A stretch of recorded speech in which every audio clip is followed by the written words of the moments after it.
Welcome to my channel. Make sure to like and subscribe for more content. Thank you so much.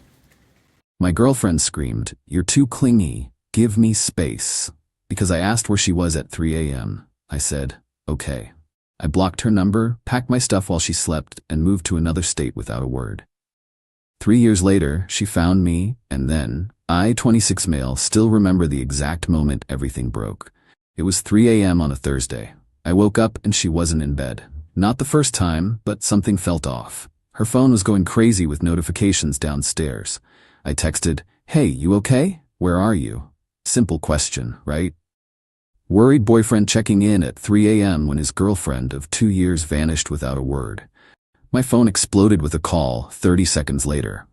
"Are you serious right now?" She was screaming, actually screaming. "You're checking up on me at 3 a.m.?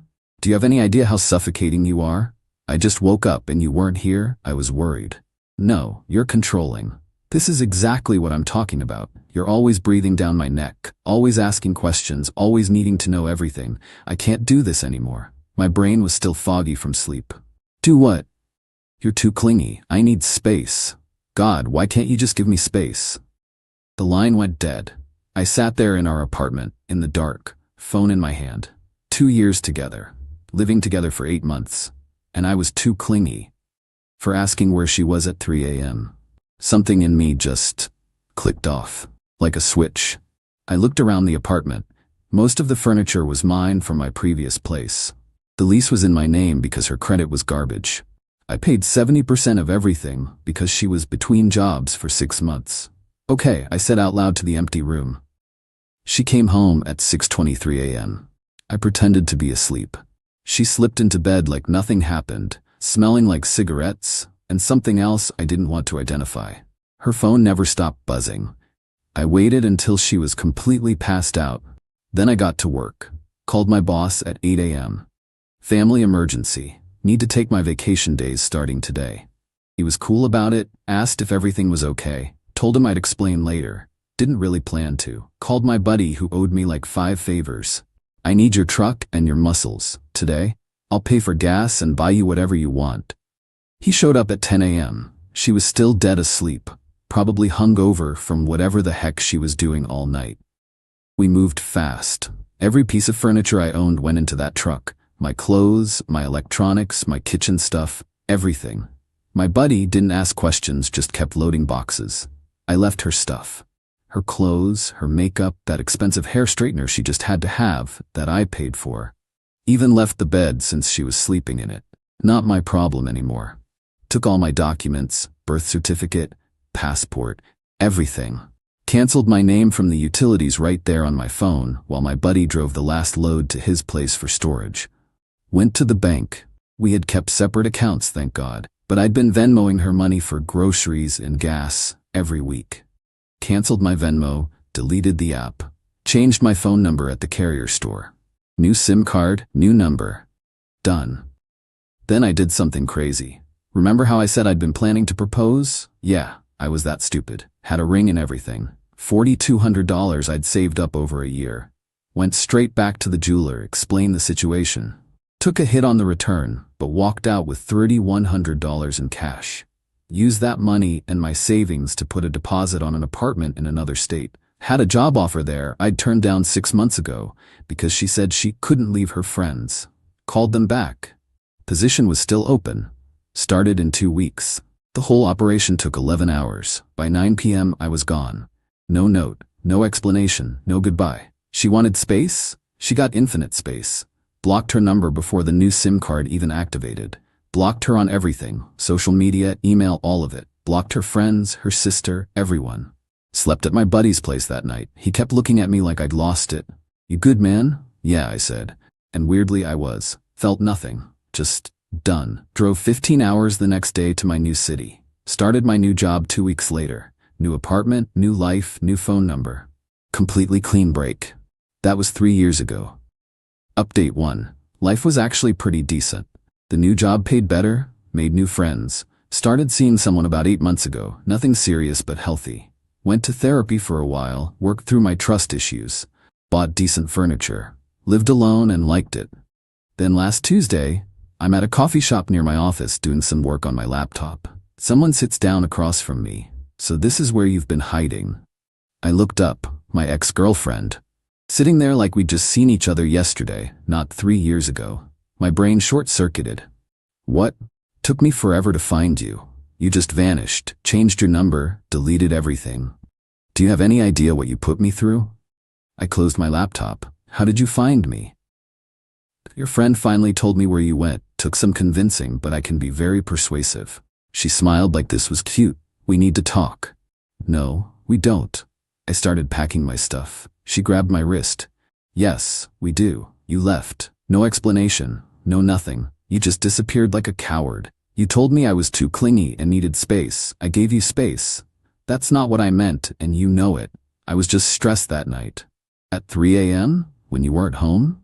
Her face twitched. I was with friends. Girls' night ran late. Cool. Enjoy your space. I pulled my wrist back and stood up. Wait. She stood too, voice getting loud. People were staring. I'm pregnant. The coffee shop went quiet, or maybe that was just my ears ringing. Congratulations, I'm sure the father will be thrilled. You're the father. I actually laughed. Couldn't help it. Math doesn't work. We broke up 3 years ago. That would make your pregnancy roughly 1,095 days along. Pretty sure that's a record. Don't be stupid. It's from before. I didn't find out until... Stop. I held up my hand.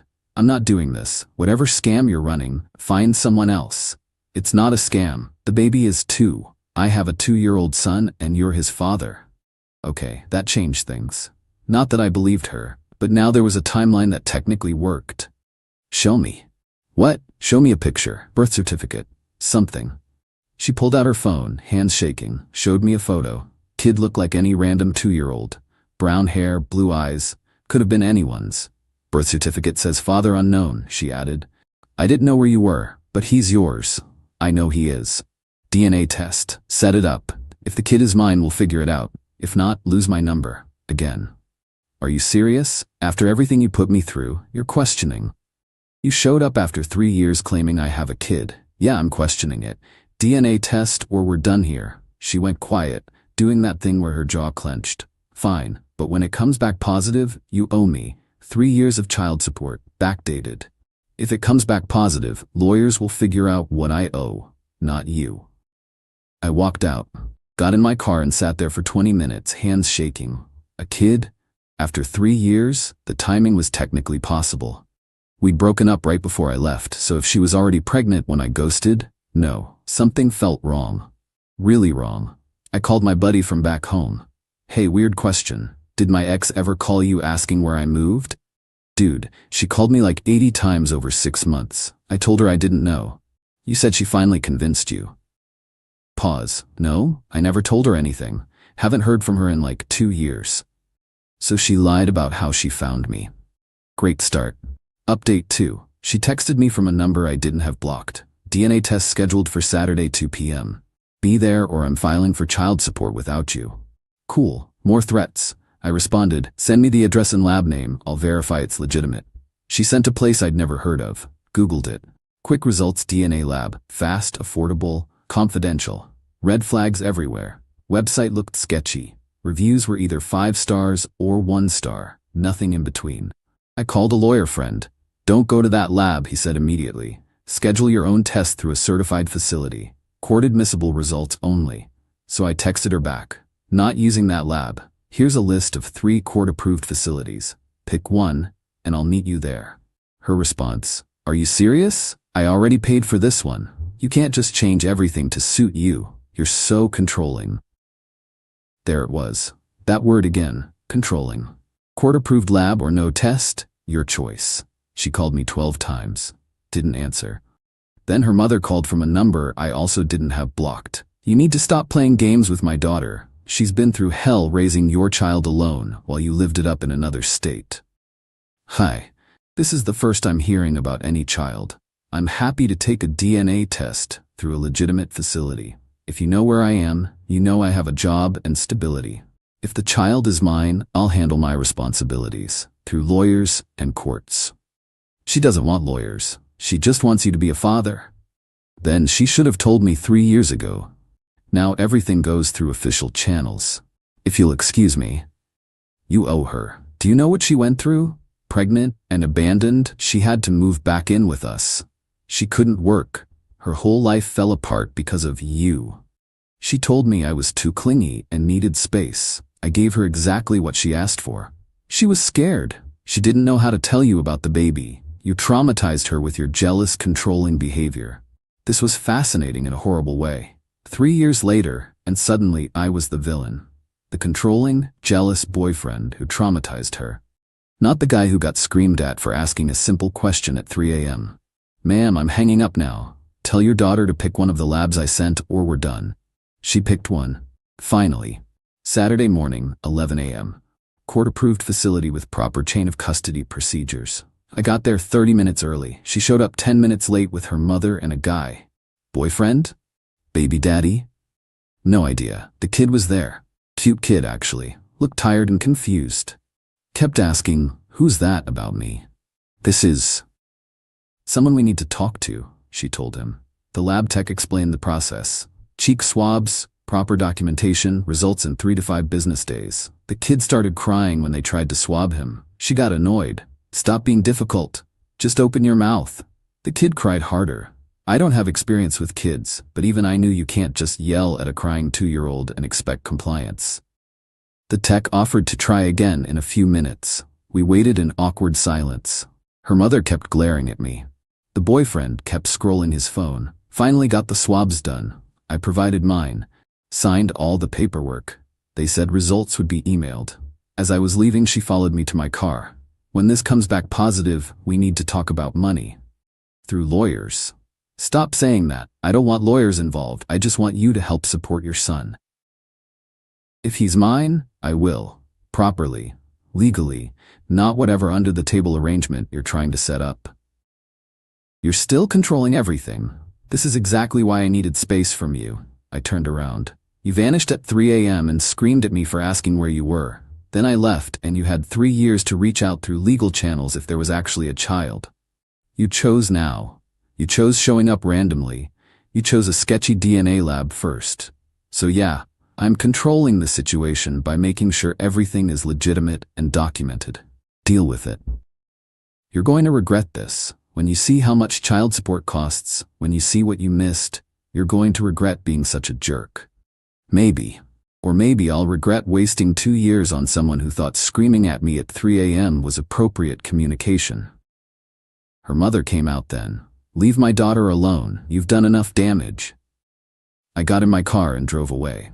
Spent the rest of the weekend feeling weird. If the kid was mine, my life was about to change dramatically. If he wasn't, this was an insane scam attempt. Wednesday afternoon, the email came. I was in a meeting, but I excused myself to the bathroom to read it.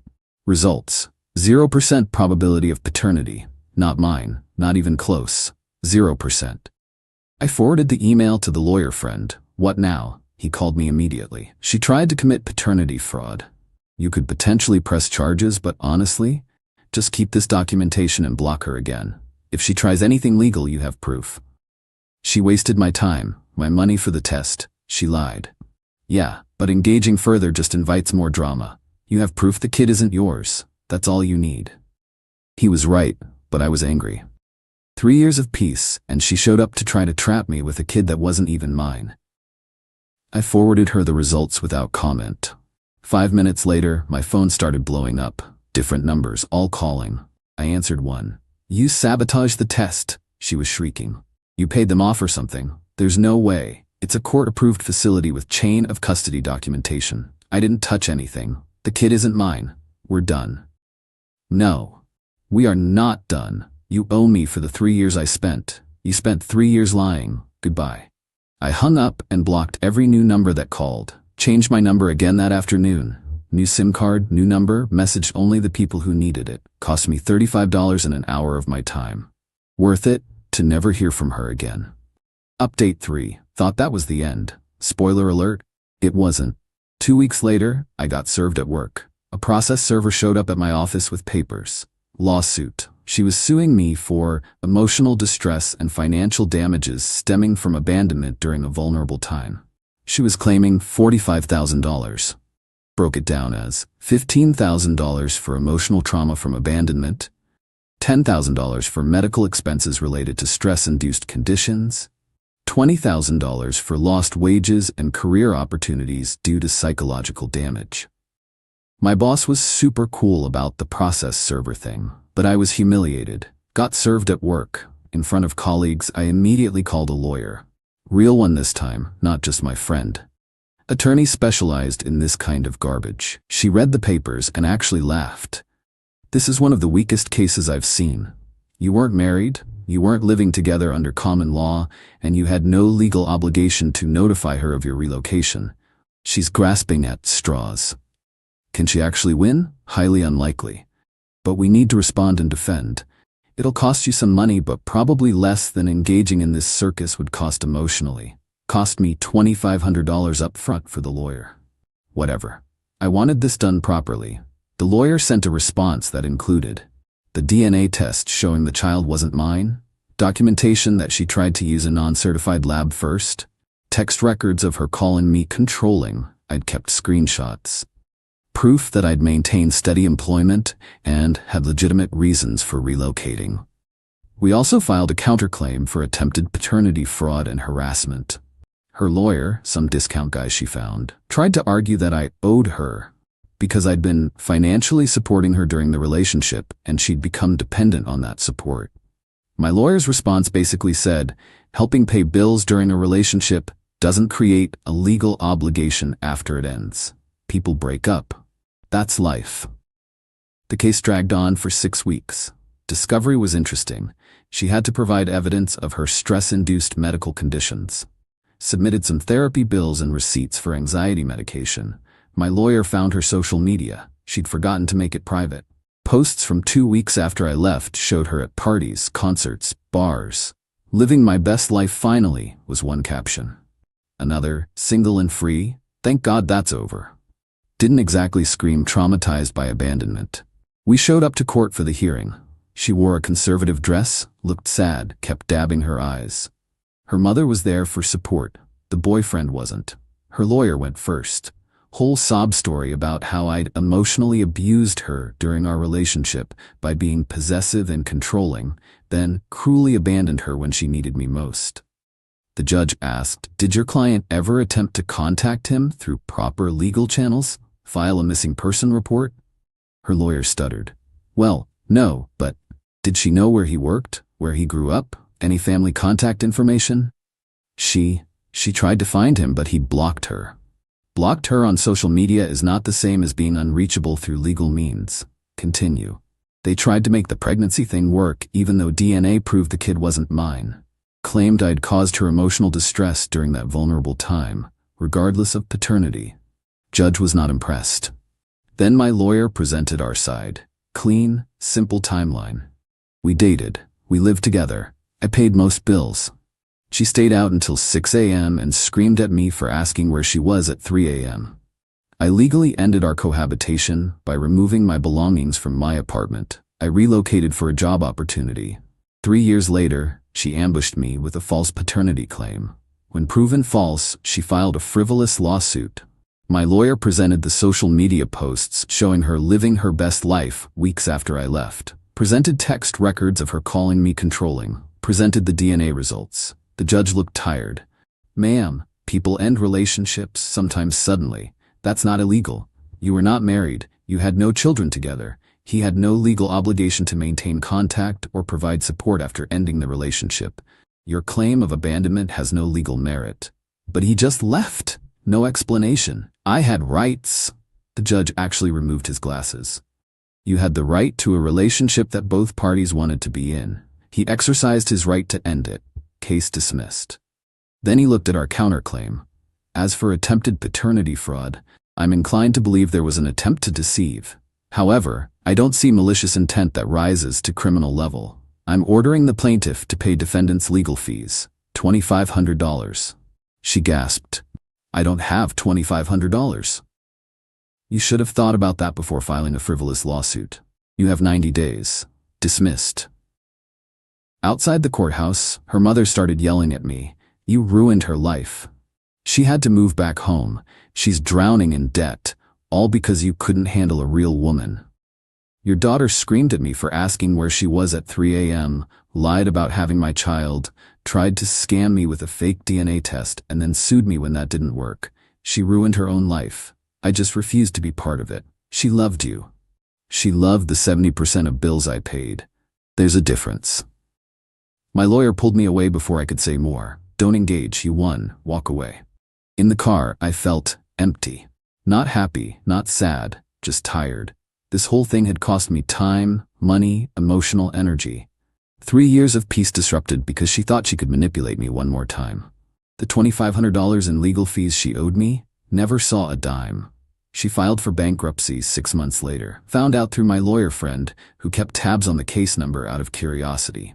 Last I heard through the grapevine, mutual friend who didn't know our history, she'd moved back to our hometown, was engaged to some guy, and was apparently still telling people I'd abandoned her when she needed me most. Some people never learn. Never take accountability. Just stay bitter and entitled forever. As for me, changed my number one more time after the court case. Deleted all social media except a private account with like 15 people on it. Made it as hard as possible to be found. Been with my girlfriend for a year now. Healthy relationship. Actual communication. When she's out late, she texts me.